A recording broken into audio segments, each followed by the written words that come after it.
কোন মিডিয়াতে আমাদের এই সংবাদ প্রচার করা হয় নাই, তার মানে বুঝতে পারছেন এই সাংবাদিক ভুয়া।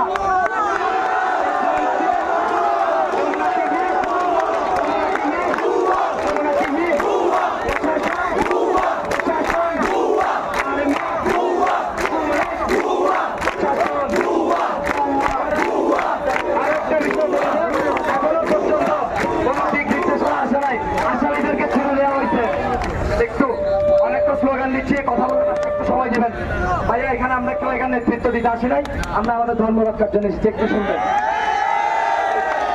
হয়তো আজকে আমি বক্তব্য দিচ্ছি, কালকে আমাকে মেরে ফেলবে, আমি গুম হয়ে যাবো, তাকে আমরা ভয় করি না। ভয় পাবেন না, ভয় পাবেন না, আমরা আছি, আমরা মরতে এসেছি। 500 ছাত্র প্রতি গণভবন ঘেরাও করতে পারে 1,30,00,000 হিন্দু, আমরা কি পাইবো বলে